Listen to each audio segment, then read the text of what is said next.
lang sa budget ng pamilya ko yan. Kaya hindi pa ako pwede magpamembro.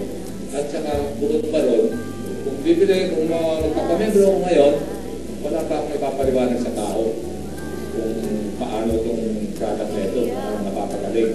Ganon. Pwede sabihin mo, kuya, katulad ng mga sinabi ko sa iyo, magagay sa mga sakit ng puso, sa arthritis, sa lahat ng klase ng sakit natin. Ito mahirap yun. Para tayo, may nagsisinungaling ko dahil hindi ko pa alam eh. Mahirap ang kaliwanag ng ano. Pabayaan mo muna ang ano, makagamit ako mga 1 buwan, 2 buwan. Pag ako'y gumaling, matawagan kita, sabi ko sila eh. At huwag kang magalala, sabi ko. Ngayon, nung maka 1 buwan ako, napag-inom ng mushroom, at saka morinsi, yun, gumanda na ang pakiramdam ko, ang lumakas na ako, tapos yung insomnia ko, yung nervous ko, halos konti na lang natitira. Dahil nung hindi pa ako gumagaling, pagsakay ko sa limousine papunta rito sa Bata, hindi ako mapasakay ng mga driver ng limousine sa unahan. Dahil pag ang nagkabiglaan ng mga sasakyan, napapasigaw ako sa lakas ng nervous ko. Pero nung makadalawang buwan ako, halos konti-konti na lang yung nervous ko, yung insomnia ko, nakakatulog na ako ng maayos, halos 50%, makatulog na ako sa gabi. Hindi katulad nung na halos talagang hindi ako nakakatulog magdamag.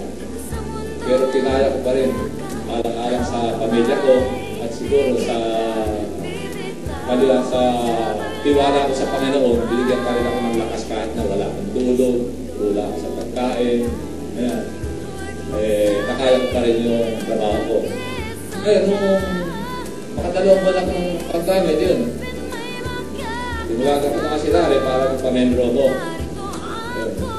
Ang tawa naman, dinadala ko dito sa DXN ng Riyadh, dito sa Bata. Ayun, nagpirata ako ng application. Tapos, buwan na nag-membro na ako. Nagkumpisa na ako noon. Siguro sa tibay ng paniniwala ko sa Panginoon, kahit nakulang pa ako sa kaalaman, tungkulin sa business nito, nakaya kong magpaniwalag sa tao, yan sa ibaba. Yung mga naka-standby dyan, talagang halos balik-balik ako dyan maghapon, kwento, ganyan. Kasi doon sa naramdaman kong pag-iigin ng katawan ko, malaking bagay na para ikwento ko sa tao. Ano? Kaya hanggang lumakad ang mga buwan, hanggang sa dumadami ng mga customer ko dyan, hanggang sa inaabot na nga na ang points ko noon, nakaka-points ako sa loob ng 1 buwan, 1,200 points, hanggang pinakamataas, 1,500 points, 1 buwan. Kaya ang bilis ko nag-start dyan. Nung makaabot ako ng 5 buwan, tama na, nag-start din ako. Ano na yung buwan na yun? Ngayon, sa ngayon, talagang ang katawan ko'y napakalakas. Talagang wala na akong masasabi sa DXN. Dahil lahat ng sakit ko, insomnia ko, yung nervous ko, arthritis ko, at ang isa ko pang sakit na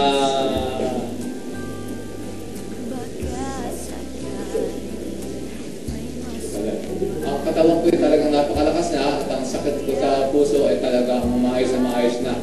Dati talagang hirap akong huminga.